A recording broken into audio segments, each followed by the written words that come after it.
Dude, it's weird. Not being the one who clicks the button is weird. So, what's up, everyone, and welcome to this week's episode of the Pit Therapy Podcast with me, Trevor, and Kyle. What's up? First, I'm glad to hear that my mic is working. I just hit the bottom of it, and every now and again, it fries your brain. So I was worried that just happened. Dude, what's up? Not much, man. Just recording late for you. It is late. Kid had baseball, and dude, people take baseball so freaking serious down here. It's insane. I mean, at this point, it's sports in general. That's true, but this is ridiculous. It's not normal the way parents act at 9-year-old baseball games.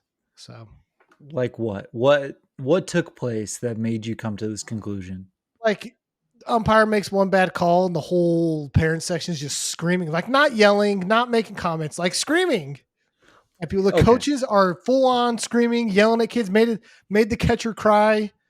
But listen, listen, I was the 14-year-old umpire. No, these are like old men. Well, I was a 14-year-old umpire. I made terrible calls, horrid calls. I got chewed out. Yeah. So, but they shouldn't do that. Who cares? It's just like, for example, tonight we beat the team. So I think at this age, it's either like a certain number of innings. I think it's like 4 innings. Yeah. Or the time runs out. Whichever one comes first. Okay. The game. Yeah. Well, the time ran out because you guys just kept scoring.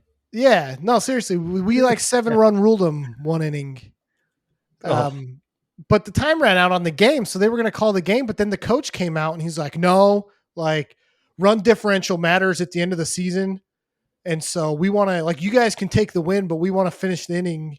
And then their kid got up and struck out, and the game ended. But I'm like, dude, run differential in 9-year-old baseball, rec league baseball. This isn't comp. This isn't travel ball. This is rec league baseball. Run differential. Come on. Your son's out there picking his nose in that. Yeah, dude. Half the kids Eli, my son, was in the dugout, just guys, it's 9 o'clock. I want to go home. Oh, dude, that sucks, man. Yeah. Well. Yeah, so that's why I'm back so freaking late, because the stupid coach on his run differential, we had to keep playing. It was stupid. So that's hilarious.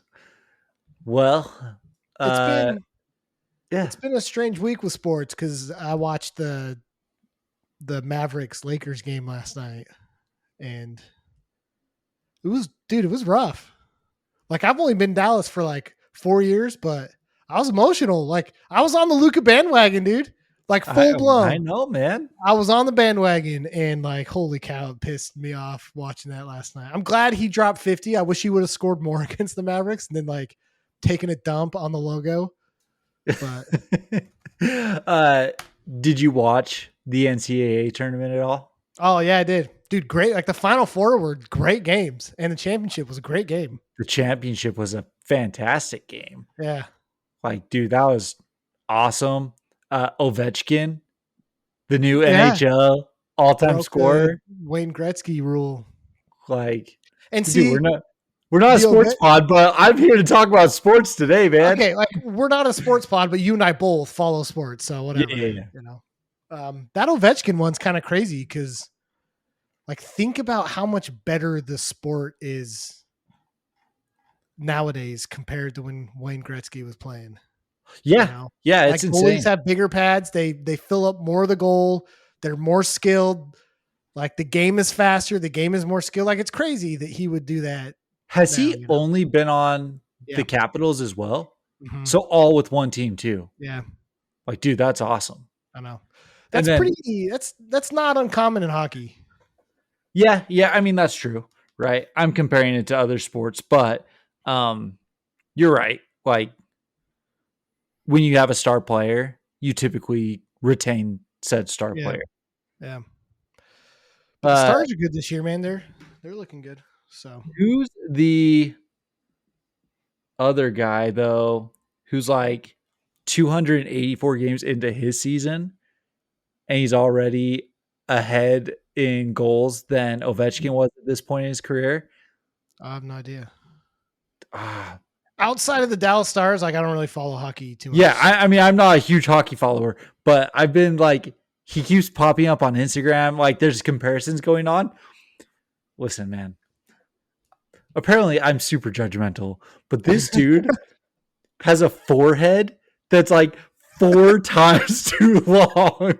Like, Strip, I thought it was a meme post at first. This dude's forehead is like a freaking cutting board up there. It's insane. It's like inappropriate to say like a good move was a big brain play.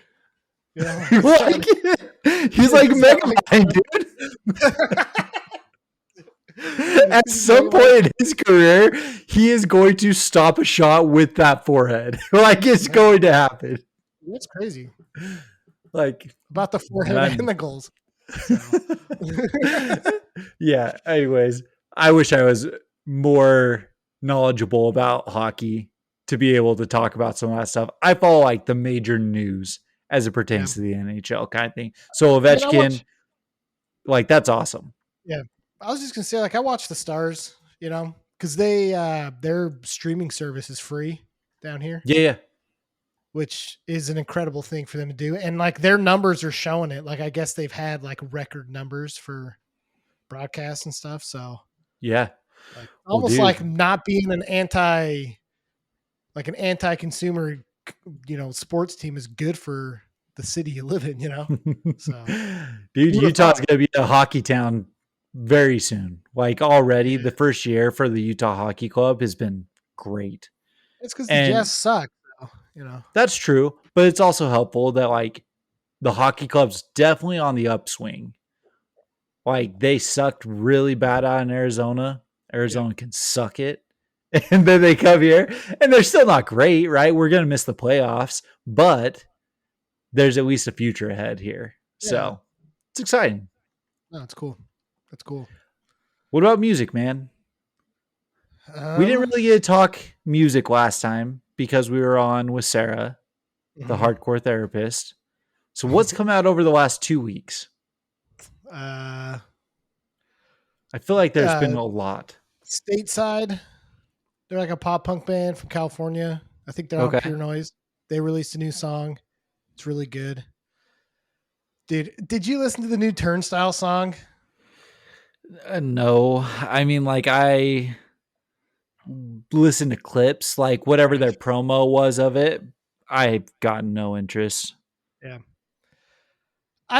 We've talked probably too much about stuff like this with bands changing their sound and changing names or whatever, but I don't know, like, you coming around? No, the sound change doesn't bother me.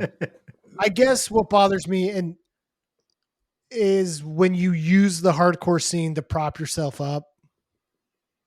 You know, like, I don't know how to explain it. Like them and like Scal, like their new album. Like, I know. That's cool. I know like what you're cut saying, their teeth. but... They cut their teeth on the hardcore scene. That's kind of cool, but like they're not a hardcore. Neither one of those are hardcore bands anymore. No. And like we don't need to talk about them like hardcore bands. You yeah. know, if I was into like indie pop, rock, whatever, like Turnstile would be really cool, you know? Yeah. Like it's good music. It's just, I think everyone gets so mad because they are still talking them in the vein of that they're a hardcore band and they're not. I mean, and it's not to the same level, right? As a Turnstile and a Scal who have had crazy sponsorships, but 100th, they just put out their new stuff. And I am the hater of all haters on new 100th music. Like, but here's the thing. It's actually not bad. Like, it's not bad for what you said. Right. If you enjoy that type of music, it's actually pretty good.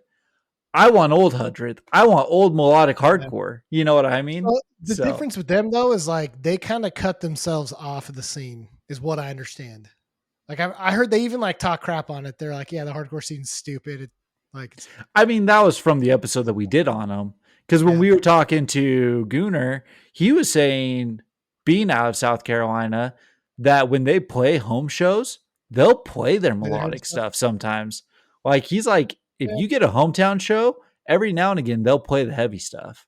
Yeah. And it's like sick, you know? That's So cool. I don't know. Like, what's worse? Like what Turnstile and Scal are doing, or what like Parkway Drive and Under Oath did?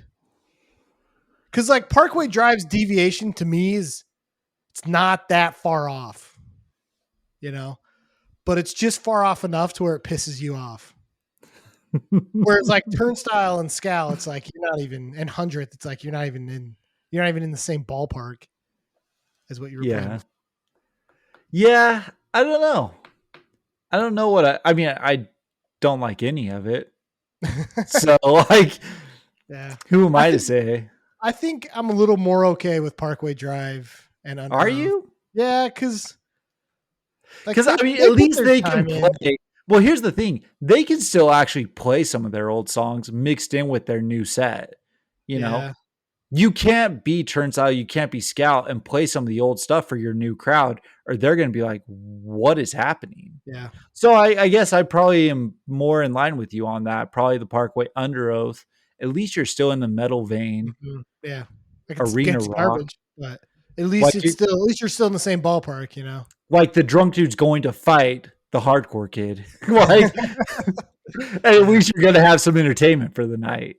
Does Parkway So Drive play anything like older than when they did their 20-year really? anniversary show, they played a lot of their old stuff. Really? So I'd be curious. I'd go to one. I'd go and see Parkway still. If it was, I'm not spending $75 to go see Parkway. Yeah, If I could see them for 25, $30, I'd go see Parkway again. yeah. I don't care. For the hopes of one. Give me one. Give me smoke them if you got them, dude, and Smoke them if you got them. I'll Romance get is dead. I'll get kicked out for one of those. It's fine. Like just do one song. I'll get kicked out. It's fine, and it'll be worth it. You know. Listen, even go to Horizons. I'll take something off of Horizons. Give me Carry On. Yeah. Give me Horizons, right? Like I don't care. Just give me something from the first two albums. So I So have a buddy that's down in Vegas right now. That's at the Bolt for My Valentine nice. like anniversary tour. You know, on that one the it's their first album, right? That made The them like Poison. superstars? Yeah, them Yeah, and yeah, Trivium. yeah. Yeah. So August Burns Red, he just sent me a picture of August Burns Red, and he's like, dude, I don't know like these guys at all. Oh, And for so real? and I'm sure August Burns Red is playing like songs more tailored towards A Bullet for My Valentine and Trivium. Yeah, I can hear you listening to music, by the way. Thanks for paying yeah. attention to the talk. I'm just kidding. Your conscience calls. Anyways, I'm trying to do the same thing with him of like, dude, you should go back and listen to Composure and, Yeah. you know, Messengers or whatever. So, Yeah, it's hard. It's hard to get people to go back. So, anyways, we got major sidetracked. Other new music. Freaking Decoy single with Marauder, oh, dude. yeah. I have played that song so many times since it has dropped. Absolutely insane. So I, good. I know it's only like April, but it's the best drop. It'll probably be the best drop this whole year. I don't know For how anyone tops this. dude, so good. Absolutely incredible. They're playing with Marauder coming up. Like that show's going to be sick. I Yeah. really hope that he comes out and does it live with them. I would think that he would, especially in Louisiana, their hometown show. Right. I expect that he would. But dude, that's just such a sick pickup. Such a good song. So So great. they're doing a little run with Soul Exchange. Right now, yeah. Yeah. And dude, because Soul Exchange, a little EP thing that they dropped was just like pure Yeah. anger too. Dude, that was really, really Crazy. good. And So then Haywire dropped uh, a split with what are they called? No guard. Is that what they're called? The shirts sure. for skins. Yeah. And my understanding, I think that they did 3 of No Guard songs and then No Guard did 3 of their songs. I think is Cool. what it is. And dude, it's just good, man. It's Yeah. old, it's punk. It's the transition that went from punk to hardcore. I love Haywire for that. Do Well, you know what I'm saying? but it's old school. It's real hardcore. Like it's OG Yeah. hardcore. It's Minor Yeah. Threat It's what hardcore. yeah. You know? It's Yeah. Agnostic Front hardcore. So yeah, yeah. Exactly. But like you say, hardcore today, and most No, I know. people, it's heavier vocals. This is much more punk, right? Yeah. It's what you would expect from the old original style, and it's awesome. And dude, Hardcore today is again, just rebranded metalcore. yeah, for the most part. But dude, It's good. It's really that good. tour again, we gave him credit when we were talking to Steve from Fortunes, and like 30 something dates, Yeah. just insane. Yeah. They're hitting everywhere. It's crazy. So freaking good. Um trying to think if there's I know that there's been other music and I just Did we talk about the new Spirit World album? I don't think I don't we think we did. talked about it. I know we posted about it, but I don't Yeah, think we talked about it. I posted about a ton of it. I just it's don't good. remember. I'm excited to see them. I'm going to see them next week on that Obituary Terror tour. So Yeah, dude, that's gonna be so fun. it's Obituary, going to be crazy. Terror, Nails, Spirit World, Pest Control. Dude, Pest Control rips, man. Yeah, They're it's so good. just it's just gnarly, dude. Um. Anyways, okay. I went and saw the Days tour last night. Oh, yeah. Was it good? Number one, Recidivist, freaking Salt Lake death metal, absolute top notch. Like Recidivist is awesome. The dudes are awesome. Their music is awesome. We talked about them. They're great. Second band, The Return of Crow Killer. It's tight. Josh started this with us. We love Josh. We love Crow Killer. Yeah. Dude, seeing them live again, like, I don't know if you saw my social media post about it, but before they even started playing, their guitars are just ringing out, and Blake is up there and he's just like talking. He's like, this is for Salt Lake, this is for Straight Edge, side to side, get moving. And like, no music's even happening, and kids are swinging Yeah. to him just up there, just talking. And then they come in to castigate, and it's just, dude, so Sick. freaking good. It looked I, awesome. I absolutely love Crow Killer. I love those guys too. Um, I was super happy to see him play. They played a new song. Oh, I really? don't, yeah, I don't know if they're doing anything else. I'm not breaking any news here. Like, it'll be interesting to see if they play a couple. They'll play one-off shows maybe here and there, but I don't think that we're going to see too much Yeah. from them going forward, unfortunately.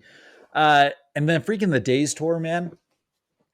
It's in your town next Wednesday or something, or next Monday, or when is it? The 15th? I don't know. I'm not going, but Freaking go. dude, I'll catch a lot of hate for this, but I don't really like a lot of like any of the bands playing. So Dude, you're insane, man.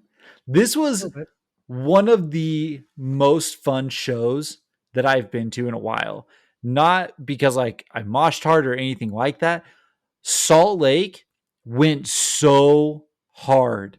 This was the most violent, in a good way, show that I've been to in a long time. And we've had awesome shows recently. Yeah.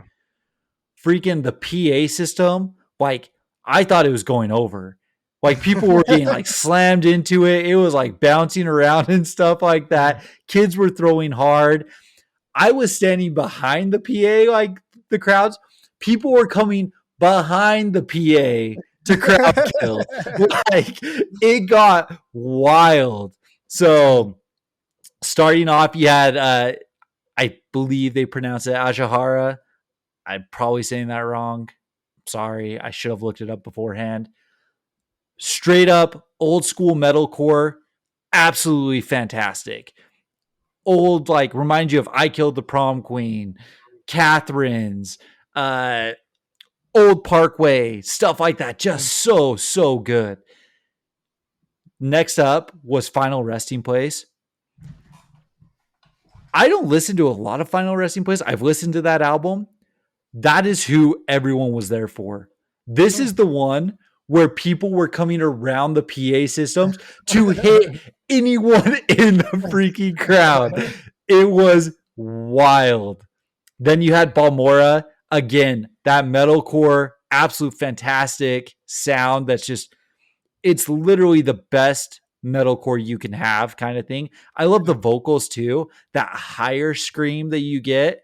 Like, oh, dude, so good. Then Sanction, which Salt Lake loves Sanction. Crow Killer, right, was going on tour with Sanction when COVID hit and they had to stop the tour. So, like, they're homies, all that kind of stuff. And then Torture. And listen, I'm not a slam guy. I'm not like, Torture doesn't do it for me. So I caught like one song and then it was 7 bands deep and I was like, I'm bailing. So Yeah. That's cool. But dude, sounds like a sweet show. Glad you had fun. You're dumb. Go. Freaking go to the show, man. I'm right. Oh, well. All right. I mean, it looked sick. The videos look sick. Their whole tours look sick. So I mean, the kids like it, you know? Yeah. So I like it. it is cool to see a sound that we grew up with come back. So yes.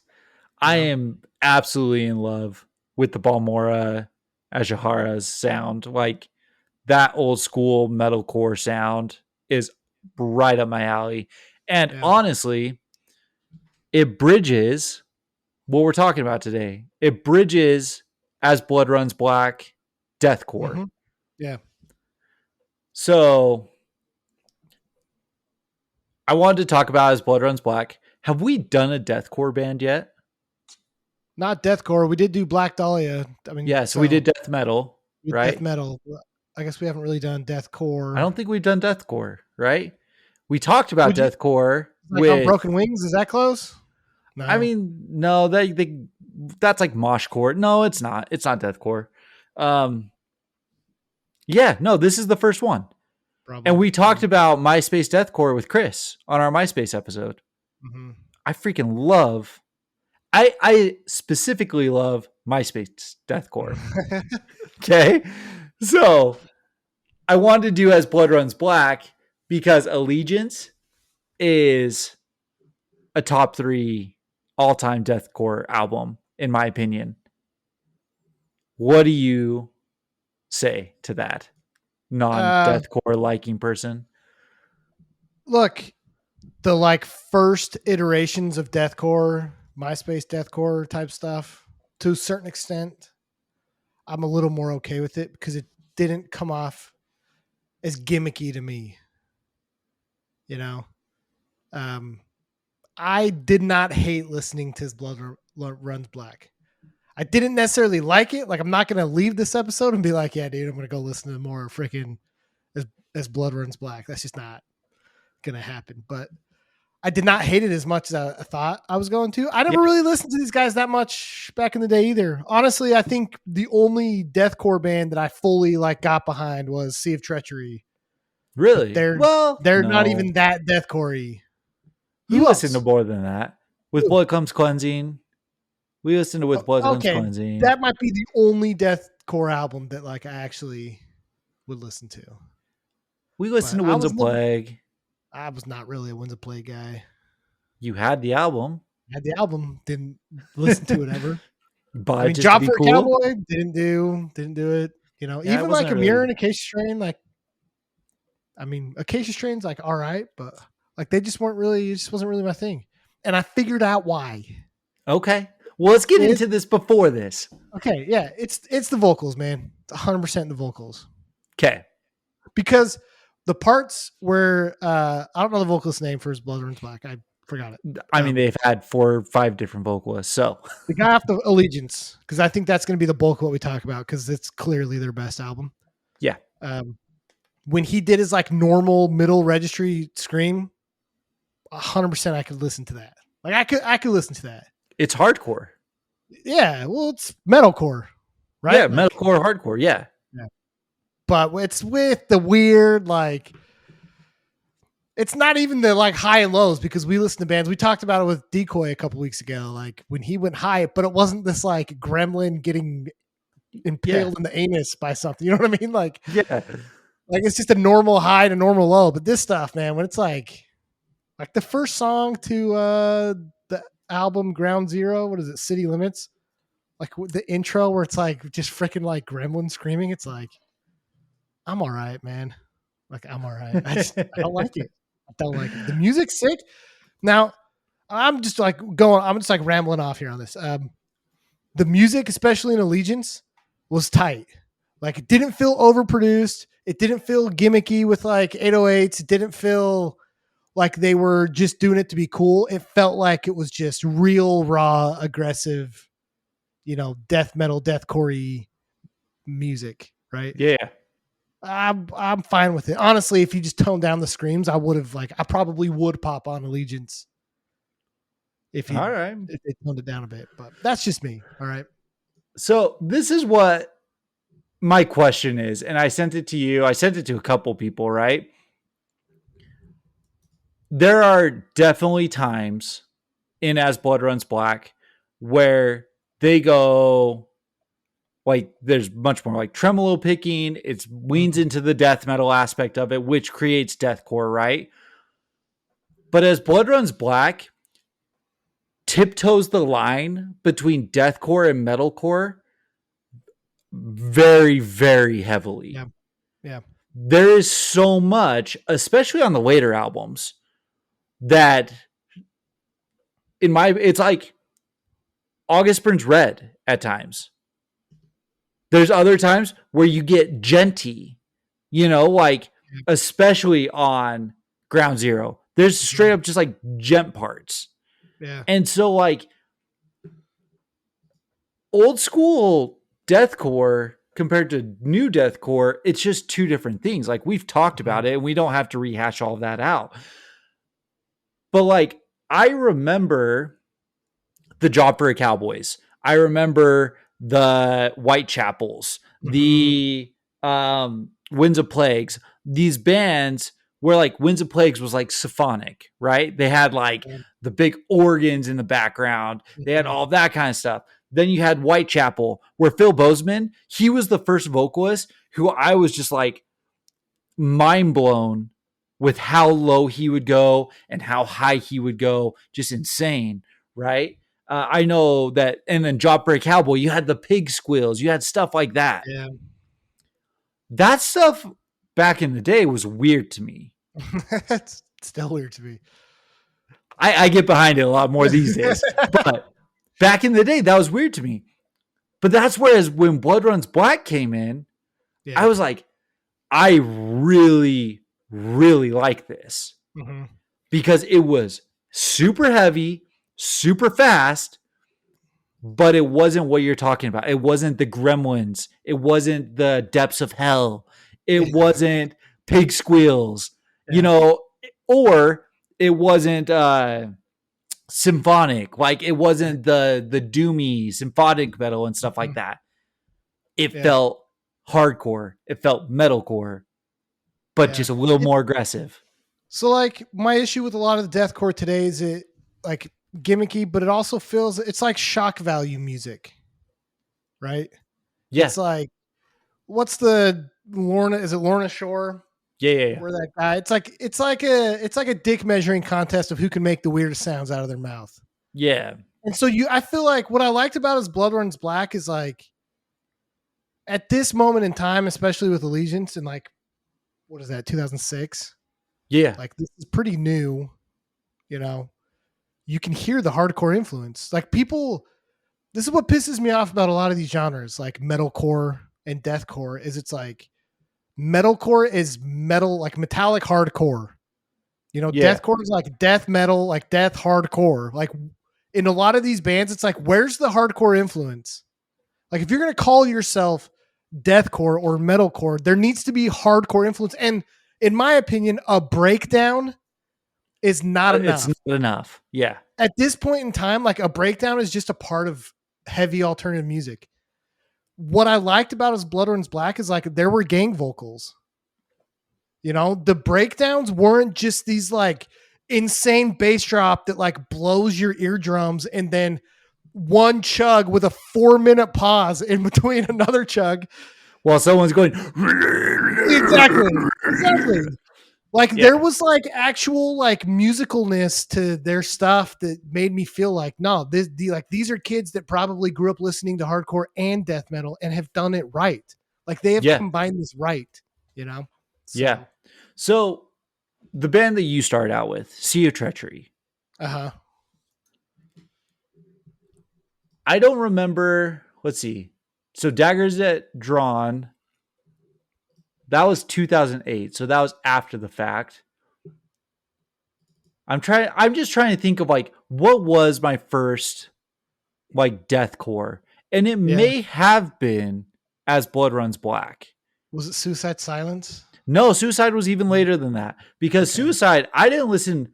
Suicide was not a band I listened to until actually quite a bit later. I didn't Was get it into Suicide Silence until probably 2010, 2011.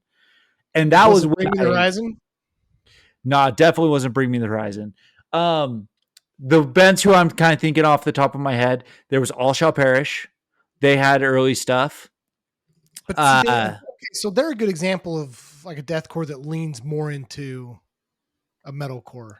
Exactly. Exactly. Yeah. So I like All Shall Perish, man. Like this is what I'm saying. Sorry, you can keep going. Keep going. no, you're good. You're good. Say what you're saying. No, I'm just saying that like this is the deathcore that like I'm okay with. Like it leans more on the metalcore. It leans more on the like raw metallic sound. It's not this overproduced, shock value deathcore. Yeah. So All Shall Perish is a great example. Like, Yeah. What is it? Awaken the Dreamers? Yeah. Dude, such a good The album. album's so good. Right. At Daggers Drawn from Sea Treachery, like that's a great album. But like when I started looking at like freaking Job for a Cowboy, that's when I was like, no, okay, guys. I've hit my limit. Yeah. Right. Right. Exactly. Rings of Saturn, like, nah, dude. Like I'm good. Yeah. The other band was like American Me. Do you remember American Me? I That was a remember the name, band. but I couldn't tell you a song from that. Dude, that first song off that first album, it was called Heat. It starts off just with like a crazy drum beat and then straight into some like fast kind of deathy sounding stuff. And then they scream, "We're American!" And like it's just I'm listening to it right now. I freaking love that intro song, Attribute of the Strong. Such a good song. But that so like sorry, I was gonna say Carnifex is another one that was Carnifex, like pretty dang early on. Yeah, Carnifex was definitely early.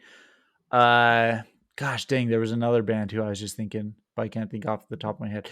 Anyways, but that's what we're talking about, right? There was definitely like even within deathcore, there was varying deathcore, right? I was much more in line with, like you said, the hardcore metalcore style of deathcore. So just a more aggressive version of what we were already listening to. Typically is what it was. I didn't care for all of the brutality that came with, like, I didn't love the imagery of Whitechapels.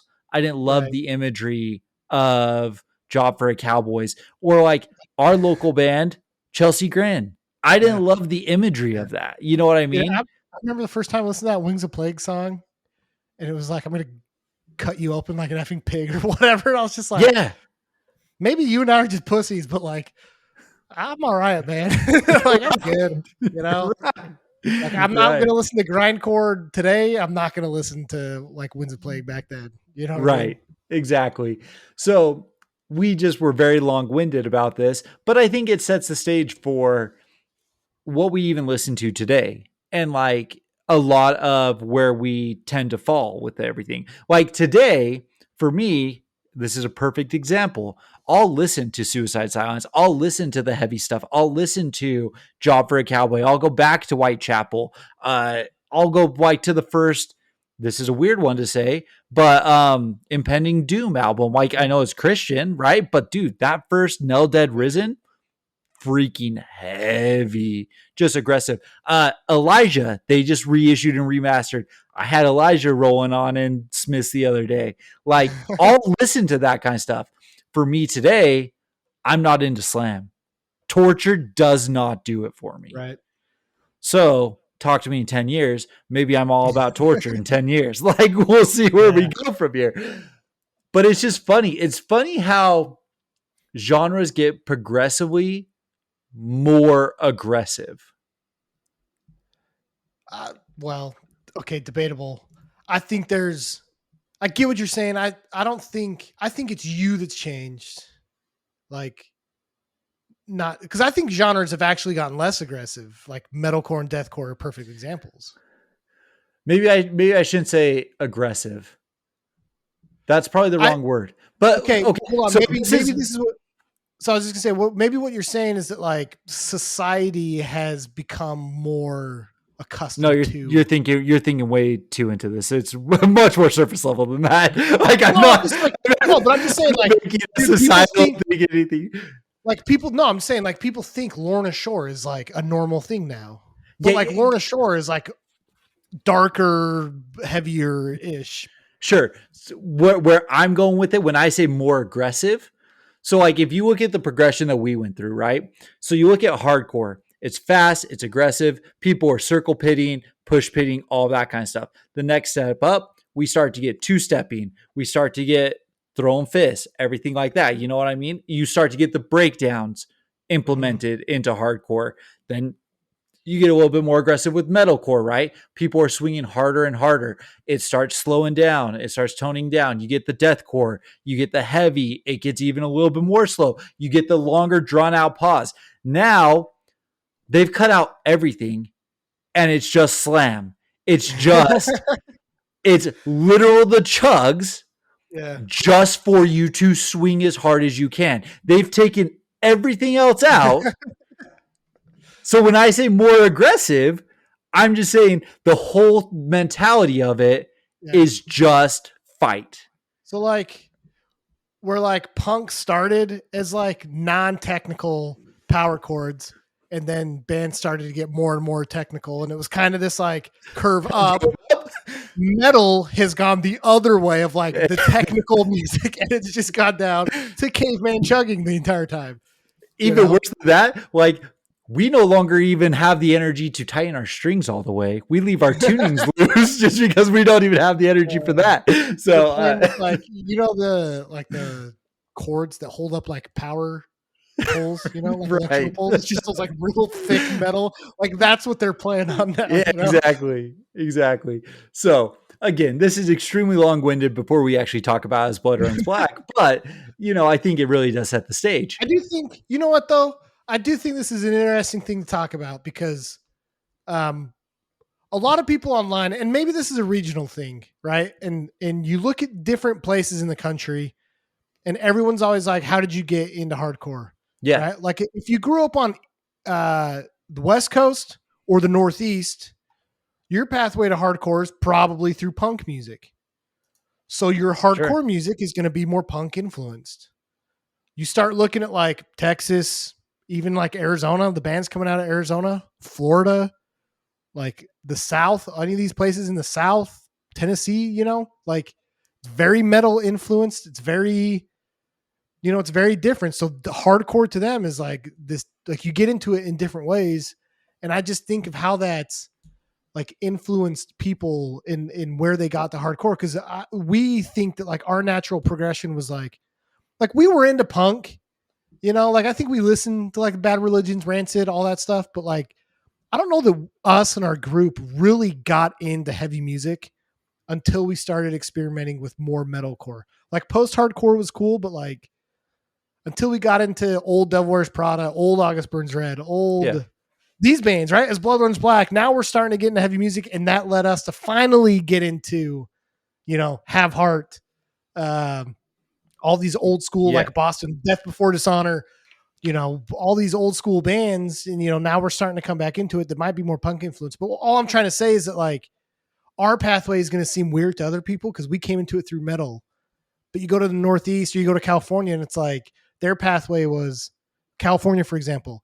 You're getting into the Offspring, you're getting into old AFI, and then then you're like this band called Ignite. Yeah, that's technically a hardcore band, but you listen to them. If you no one knew music and you put them on, they'd be like, yeah, it's a punk band. But like that's a hardcore band. You know what I mean? So it's just kind of funny these pathways that lead into hardcore and how you like think like, oh, that's weird. Like Ignite's not hardcore. Freaking Balmora is hardcore, but Balmora is not hardcore because Balmora is just metalcore. You know what I mean? Right. And that's Right. what like our progression to get in maybe eventually to slam is kind of funny because to some people where they grew up, it's gonna be like, nah, you guys are way off, you know? Yeah, 100%. Middle, like his blood runs black, like that's as far away from half hard as you can get, you know? But no, it wasn't. It's not. Absolutely. I completely agree with you. And it is interesting to see, like, we didn't, growing up in Utah, the old bands, like the old straight edge bands, they're heavy, dude. Like, they are very, very heavy. Yeah. You listen to Clear, you listen to Lifeless, you listen to Tamerlane, all that stuff. It's just balls to the wall heavy. And back in the day, that's not what I was into. Like, I wasn't into like the dark heaviness, which Right. Salt Lake hardcore was dark heavy. We had some dark heavy stuff. So it took time. All that stuff now, freaking absolutely love it. It's fantastic, right? But it's bands like you just said, As Blood Runs Black. I don't know if I would have been able to start to go down the deathcore pathway had it not been for an As Blood Runs Black. Sure. And if I hadn't gone down the deathcore pathway, I don't know if I'd be as comfortable with dark imagery, really aggressive style of lyrics and stuff like that, that is Salt Lake hardcore. So, like, bringing this full circle, sure, we got into it through punk, post-hardcore, metalcore, deathcore, and then circled back into being like, oh, damn.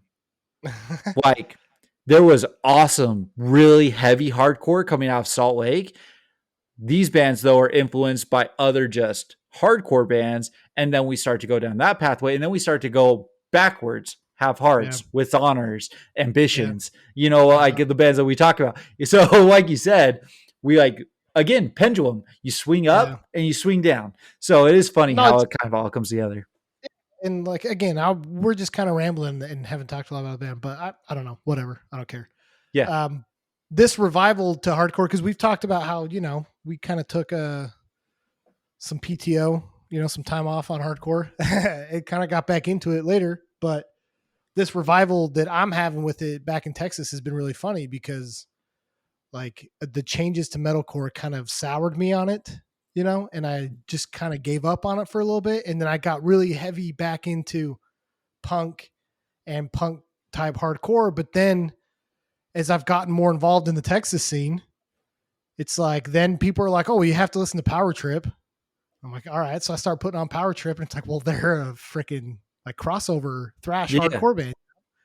And so then it took me a little bit to listen to it and be like, well, but I'm not really like, I'm into punk now, but then I'm like, but damn, Power Trip's so good.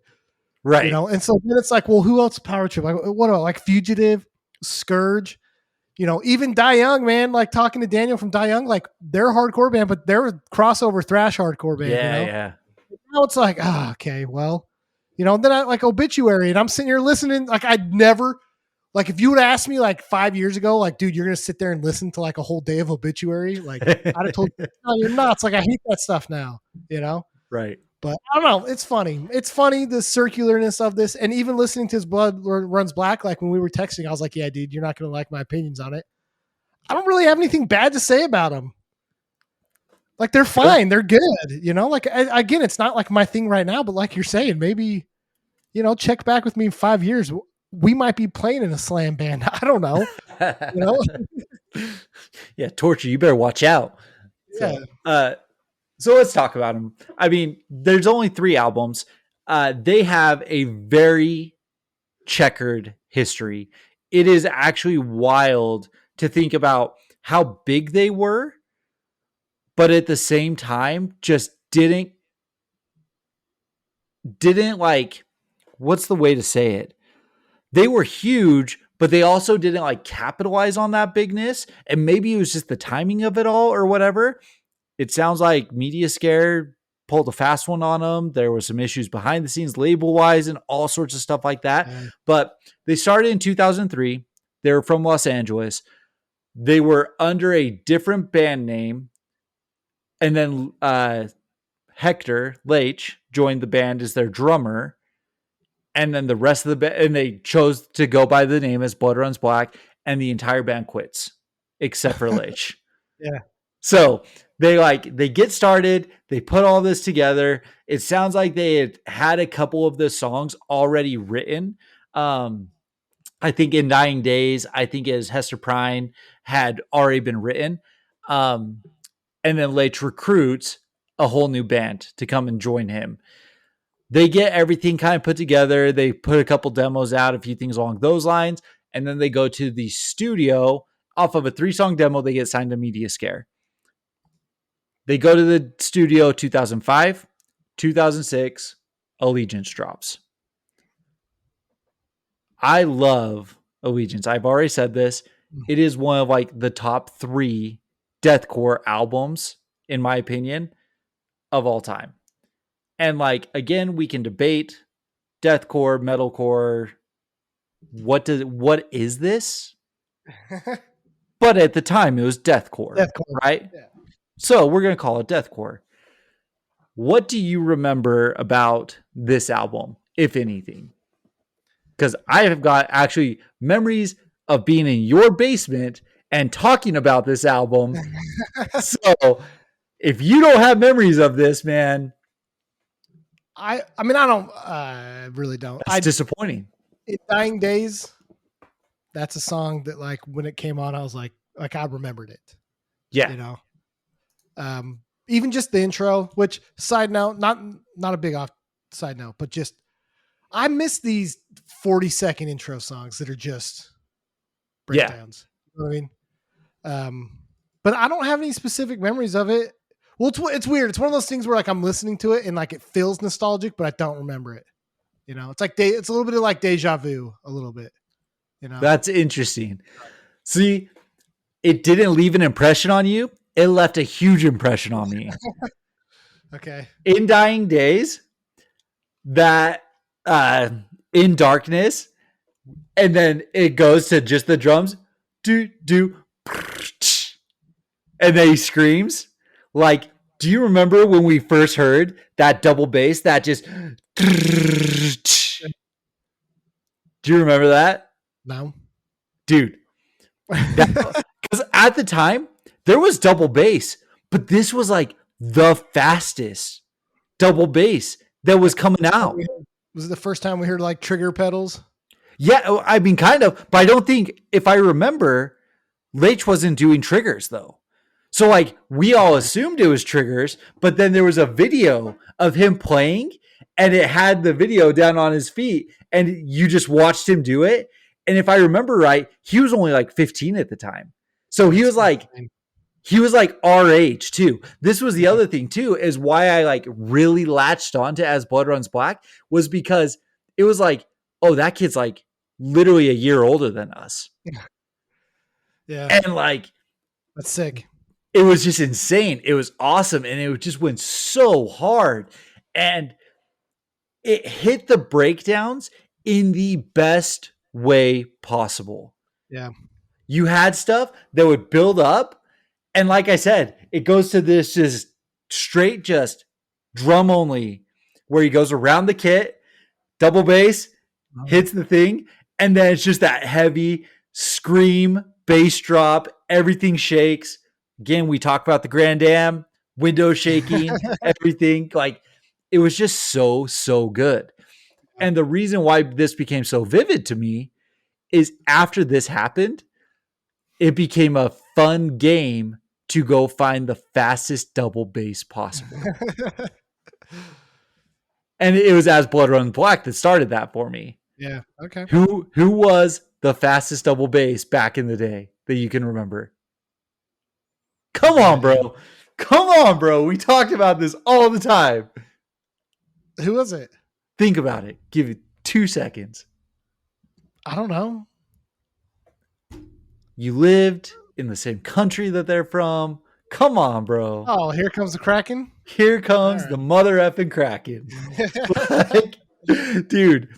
But here's the thing, right? Like, if it wasn't for As Blood Runs Black, we wouldn't have gone to Here Comes the Kraken and stuff like Right. that. Yeah. Like, it became fun to hear crazy double bass. And for me, it all started with this album. So, like, In Dying Days, absolutely massive, massive song for me. Mhm. My this 3-song run, In Dying Days, My Fears Have Become Phobias, Hester Prynne, that is absolutely incredible. But this entire album, just front to back, there's not a lot of variation to it. It's pretty similar throughout, but it's all insanely good. Yeah. No, dude, this might be the first time I don't have anything to argue with you about. It really is. It really is solid. My fears become my phobias. I remembered this song too. Yeah. When I was listening to it. The guitar work in it, just the riff, even at what is it? Like 30 seconds, the riff where he just like the scale up really quick. Yeah. Like, dude, it's solid. It's very technical, solid music. And yeah, I've nothing bad to say about this album. All right. So, well, you keep going. The song like A Beautiful Mistake, another just great freaking song. Starts out primarily vocals and everything, and then you get the deathcore. Like 20 seconds in, all of a sudden he has the low growl going, and it's just doing some scale work and stuff like that. yeah. It's just freaking awesome. I think it's Chug Chug Strife Chug Chug. Oh. That's just like your classic like that's what you think of when you think of like slam, deathcore, like that kind of stuff.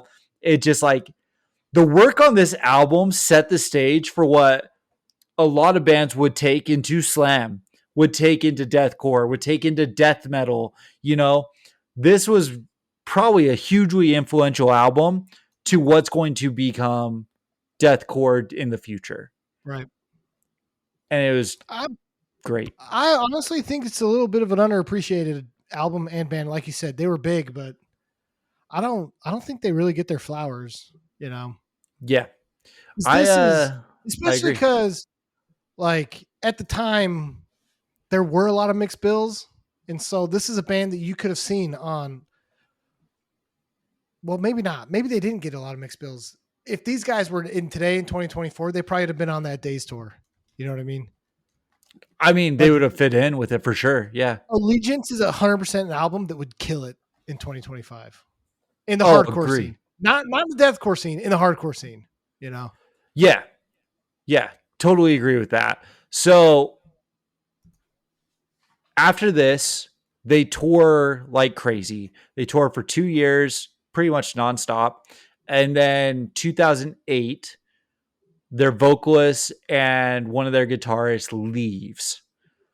So this is where you start to get a little bit of a revolving door. So from 2008 until 2011, when the next album comes out, or 2010, you had the Endwell vocalists came and did a run with them. You had Upon a Burning Body, their vocalist did a run with them. Okay. And you had the guy from the Browning did a run with them. And it sounds like they wanted the Browning guy to be like their vocalist, but I think he was just too old. And he's like, I'm not going on a tour with a bunch of kids kind of thing. So he didn't end up going with them. Yeah. Then they snag their vocalist who, what was his name? Sonic Garcia.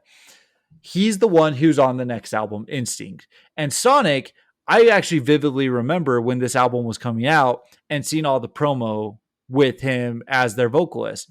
Gauges, shaved head, like he looked like Phil Bozeman in a way. You know what I mean? Like what you had started to come to expect from some Probably of this wearing deathcore.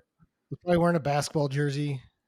Yeah, You know, yeah. Had the tight pants, carabiner hanging out the pocket, had his gauges, like like he did, definitely he had his tour pass on it, like exactly what you'd think. He so I remember when this was coming out, and I feel like I might be wrong, but when they were writing this album, it might have been this one or it might have been the next one. They actually released a couple of the tracks without vocals Mm, for people to put vocals to as just kind okay. of a cool thing to do. Yeah. And I remember sitting there and I would watch like YouTube videos of people doing their own vocals over As Blood Runs Black songs. And then I remembered when this album dropped. And at this point, I am listening to Suicide Silence. I am listening more to Whitechapel. I'm listening to heavier deathcore. Yeah. This album to me did not feel deathcore. What do you think about Instinct? I mean, it starts to move into the deathcore that I don't like. It felt a little overproduced. Like even in Legacy, where they do the weird like pig squeal, it like goes between the ears. It's like, yeah, I'm all right. Yeah. I'm good on that. I never listened to this album in 2011, so this was my first time actually listening to it. But I don't think it's as good as their first album, like at all. Yeah. I But mean, I'll agree with that. But like realistically, when I say As Blood Runs Black feels like August Burns Red, a lot of this stuff feels like August Burns Red with more aggressive vocals. see, Especially I don't. like really, especially like I some of feel the like breakdowns in it and things. Like it's I it's way just more it's way more blast beaty and way more deathy. It sounds like a deathcore version of My Children, My Bride. The breakdowns feel a lot more like that. okay. So And maybe yeah, that's probably a good thing to say.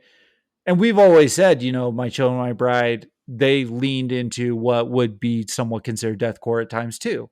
Like I just think that like the line got blurred, and I think it got blurred because people started to become so polarizing with yeah, deathcore.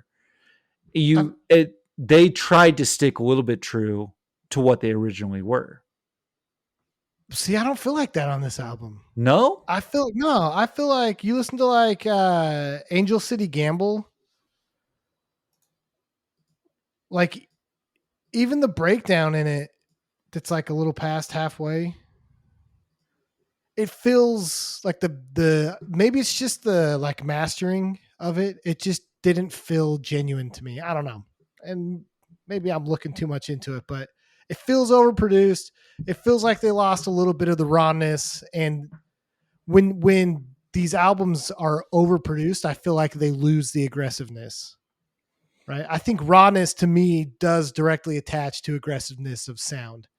And Yeah. so this album feels a little more gimmicky to me because it's just Okay. overproduced. It sounds too clean. It sounds too good. Yeah, but You that's what's know. going to happen at this time, right? No, I This is know. the rise of Rise Records. This is when all of the stuff is overproduced. It's very digital and everything. So this album is definitely going to be much more produced than Allegiance was. Very clearly, it's going to be more produced Yeah. than that. It's the timing of it. But But like, I feel like that ruined the sure. magic that was Allegiance. I mean, So but to be fair, that's what ruined a lot of absolutely. metalcore, Yeah. deathcore stuff that was Still ruining happening it. just in 2010, 2011. Like there was a lot of these albums that we talk about that are like that, right? Yeah. That being said, if you take out the production quality of it, if you take out and you just listen to it in terms of like, what are they playing, right? You just talked about Angel City Gamble. It Mhm. starts out Black Dahlia ish, right? Yeah. Very aggressive death metal right up front. Where I say it feels more metalcore to me is as soon as the vocals kick in and you start to get that kind of jump pattern. That is very, very just metalcore to me. That's what you get from the My Children, My Brides. That's what you get from the August Burns Red and stuff like Yeah. that. So, like, yes, I know what you're saying, where they lean into at times the heavy death, right? The Black Dahlia style death metal. But then you have, it's almost like, I feel like Allegiance was a very cohesive album where it felt very like everything bled together very well. This one feels very much like there's two competing Mhm. Sure. styles Yeah. at Yeah. times. If that kind of, maybe that's what I feel about it. But Yeah. No, I think you're right. I think that like, yeah, I think there's a part of this album that they maybe did want to stay true, but just couldn't do it. You know? because like then you go down to a song like In Honor, and this could have been like an As I Lay Dying song from Shadows Are Security or Ocean Between Us. Like that type of like metalcore style riff, Yeah. like maybe it's trending in like those death scales, but the staccato picking, all that kind of stuff, it feels Even more then, like As I Lay Dying ish. it's very blast beaty. It's Sure, very the drum work pushes yeah. it, and but I'm Sure, from a riff standpoint, sure. yeah, yeah, That can lean metalcore. The breakdown in Honor does feel like an As I Lay Dying breakdown. yeah. Like I get where you're coming on that. So like Again, like just to reiterate, it's the vocals for me, man. Like I struggle making a lot of correlations in the metalcore because I can't get the freaking screeching yeah. scream out. See, Like and I love that stuff now. That's honestly like why I like Balmora and Ashara so much right now is because it's a throwback to that Fry, uh, I killed the prom queen high, like just aggressive like stuff. And this stuff led to Lorna Shore and the crazy weird sounds you have, but it's not there yet. right. Right. Yeah, And so absolutely. that's where this is the stuff where I grew to appreciate Phil Bozeman, Mitch Lurker, um, all those, the impending doom guy Brooks, um, all those guys who can do the crazy variations. It comes from this, and I Yeah, do enjoy Instinct because of stuff like that. So, but yeah, yeah, it just, the drum work definitely blast beaty, right? There are definitely riffs in it that are straight death metal, like in Angel City Gamble. But then you listen to a song like In Honor, and the riff in it is very much a metalcore riff, yeah, right? So like there's a lot going on here. And I think that maybe that's where this got lost. Is 2011, that's when deathcore goes hard in the paint with the craziness, the really Die Hard is Murder starts coming out, right? yeah, You get, again, I think Mitch had just passed away, but Suicide Silence was still huge. Uh, all that stuff, it starts getting crazy with it. And then you had metalcore, which, who's coming out in 2010? Rise Records is really big. So you had the Rise bands. This doesn't quite fit with the Rise bands, right? no, and get a lot of the solid state metalcore bands too. But so okay, it maybe doesn't fit fully sonically, but it kind of does though. Cause like you listen to production sounds, you listen to vocals from metalcore coming out from like Solid State or Rise at this time. It like it is very similar. Maybe the music's faster, but Yeah. I, I don't know. I don't know. I also I think feel like they crossed over quite a bit at this time. 2010 also, you're starting to get a lot of the Christian heavy stuff at that time too. So like you had a lot of the For Todays, A Plea for Yeah. Purging was big. Uh, you had a lot of like those kind of bands that were coming out, right? Haste the Day was still really big. And As Blood Runs Black is not going to go hop on one of those bills, Yeah. right? Like No, but like I could see his Blood Runs it Black could. playing was like well shoot, dude, we saw Whitechapel with August Burns Red, right? Wasn't that Is that Whitechapel or who was they that were the with? No, that was the Acacia Strain. No, but We see, saw, but that I guess that's the point I'm making is that like I've seen some of these deathcore bands that I don't like, but I can tell you I wasn't going there for them. okay. Yeah. Like they were playing with some of these bands that I guess you would have thought they wouldn't. I don't know. But that was a weird time. Yeah. It was a weird time. So, anyways, we'll go on to Ground Zero. Well, so more crap happens. Sonic, he leaves, and they get another. Again, they've had guitar players leave. The only one who's really stayed consistent is Leitch, their drummer. He's the one who was there in 2003. He's the one who was there up until they call it quits in 2015 or 16, whenever it is. But they recruit a new guy. They're off of Media Scare at this point, and they do a crowdfunding to be able to put out Ground Zero.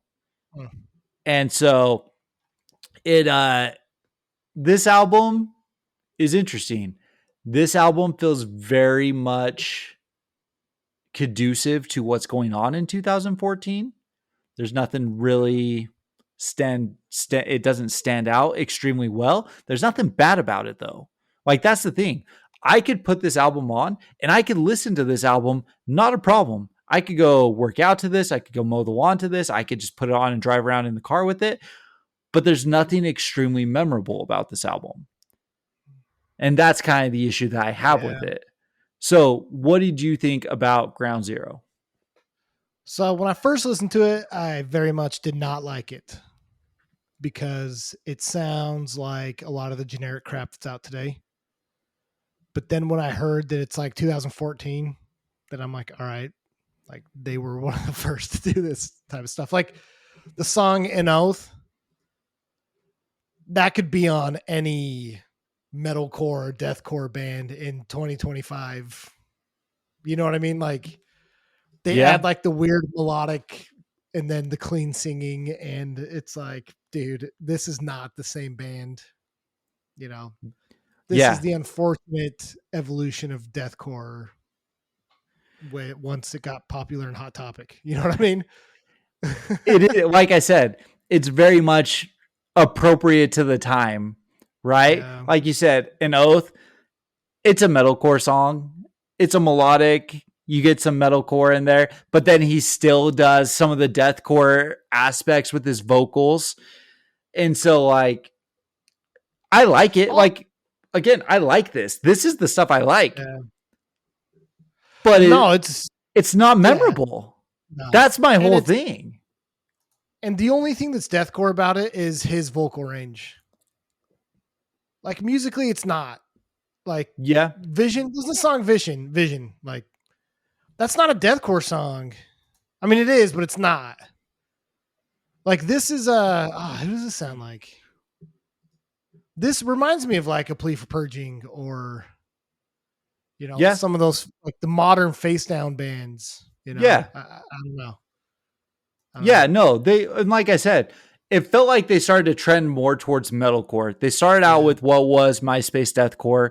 They trended Instinct.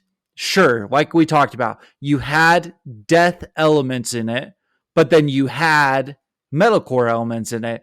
This one, the death elements, the vocals.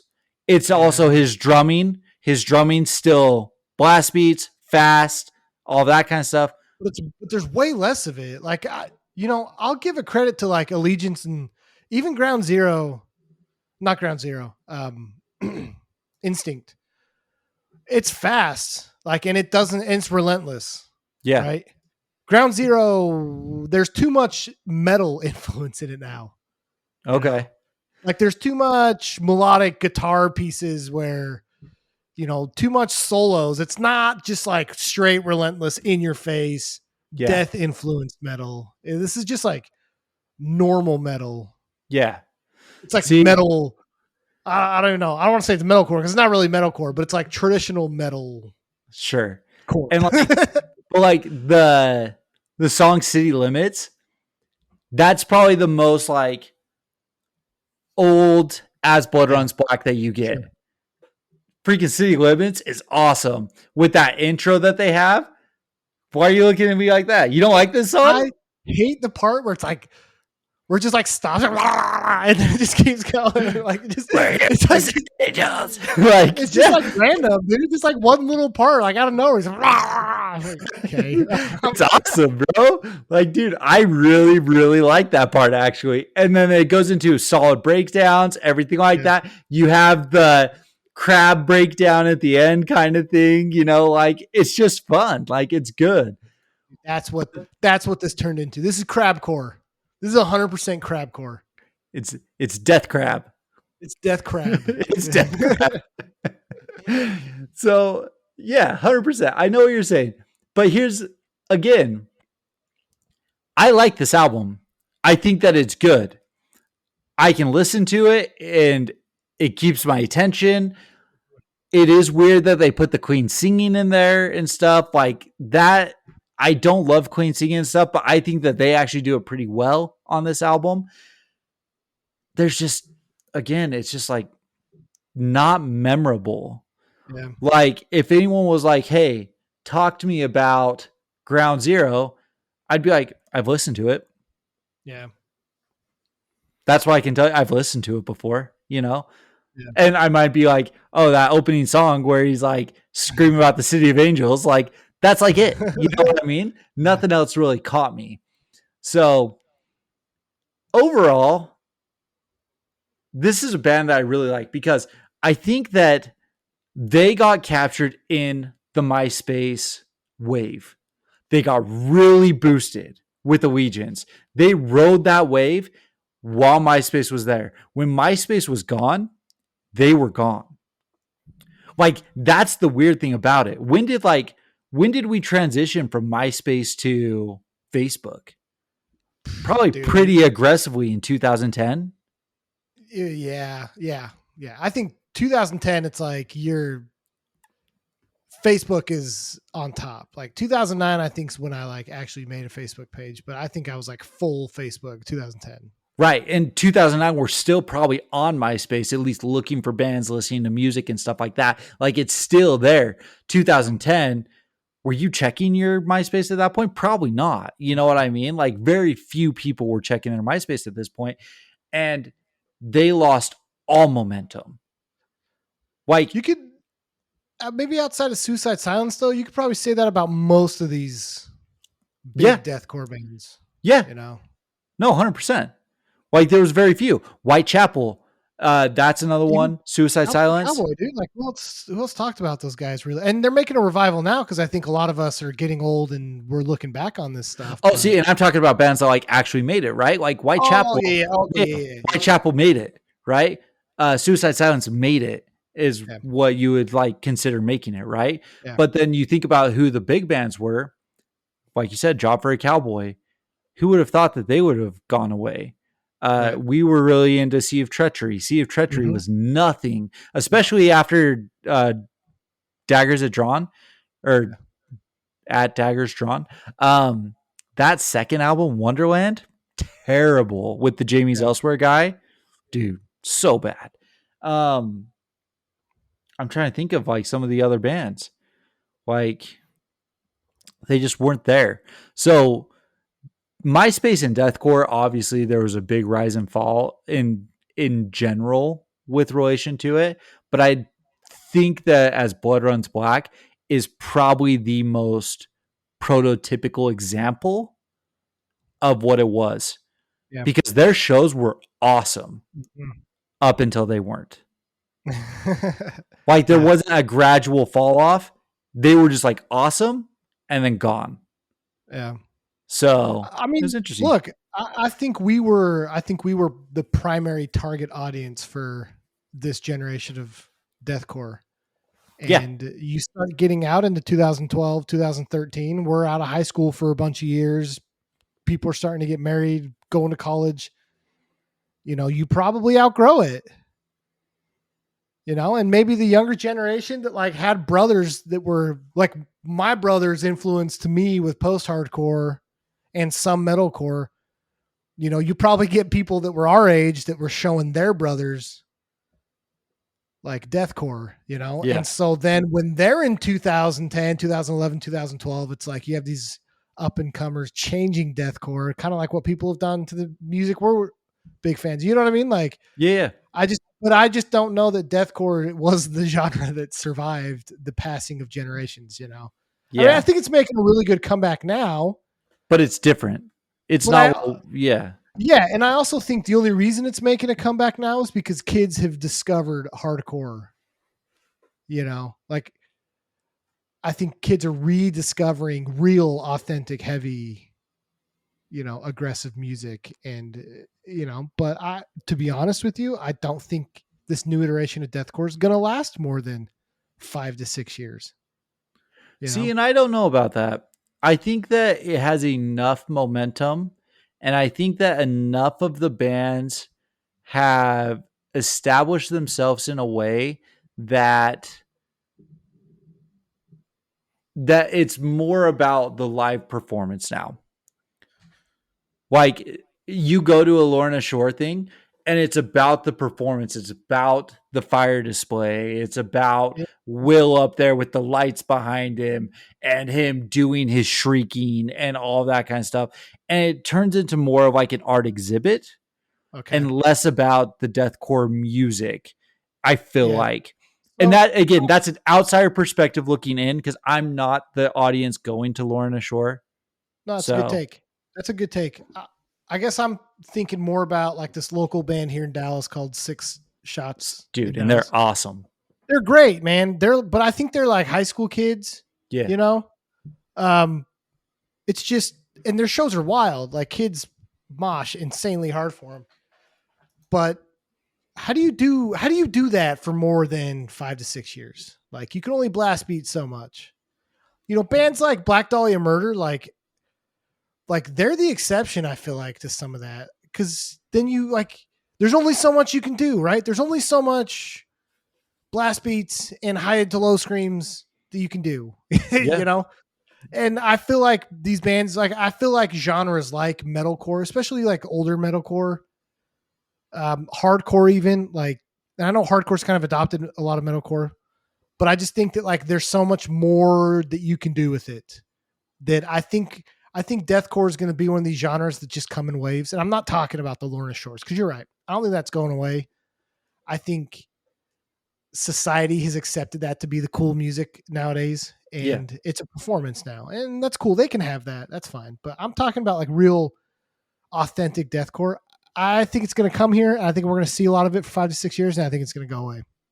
Yeah. So And I think what you're going to see is you're going to see it as kids learn how to mosh. yeah, Like you get started moshing to hardcore, metalcore, stuff like that. And then it turns into, I want more, often, heavier breakdowns. And that's what brings deathcore back. And that's yeah, what Girl Glass is. That's what Six Shots in Dallas is. Like you're getting some of that stuff because kids just want to get violent again. yeah.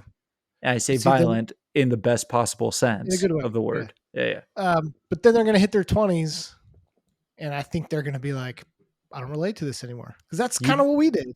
you grow out of it for a minute, but then Yeah. you realize deathcore is always there, and you Yeah. you actually love it, I and it's awesome. don't know. We'll see. Someone set a reminder. Remind me in 5 years. Let's see where these bands are. Yeah, like I Seriously. said, talk to me when Torture's the greatest band who's ever existed. I will tell you why they're the greatest band that's ever existed. Yeah. So, Look, dude, this was a cool band that you picked. I mean, it's not my thing, but like, I'm always down to listen to this. And as you know, I'll say it again in regards to deathcore. This would be one of the top deathcore bands for me because I actually listened to these 3 albums and didn't want to kill myself. It was fine. see, this is the stuff that I put on when my girls are like, play daddy's music where we can spin our hair. I'm like, play Black Dahlia Murder, play As Blood Runs Black. Like this is the stuff that I turn on, and they get out there and they're doing their hair spins and stuff, and it's awesome. No, that's cool. So, Yeah, that's awesome. well, they put out a teaser in 2021 that they were working on music, but I found Leitch, I believe, on LinkedIn, and he's a real estate agent. So, Good for him. yeah, I'm glad that they're doing something, but we'll see. We'll see if we Yeah. end up ever Well, with maybe next year we get a like 20 year of dude Allegiance. Allegiance 20-year. Come on, I will definitely go to that. Yeah. I would too. I'll tell you that right now. If they play 20-year allegiance, I'll go to that. Dude, that would be incredible. So Yeah. dope. Well, we have we don't have any interviews scheduled actually, huh? Yeah, no, we got It's one a in a couple couple weeks, weeks. but a couple Yeah, yeah. weeks. I So think next week maybe we'll do another nostalgia band. We haven't been very good on these, so no, we haven't. maybe So we'll yeah, knock a maybe we couple. will. Maybe we'll hit up one more nostalgia. All right, Dope. All right. this is cool, man. Peace. Bye. I gotta stop it.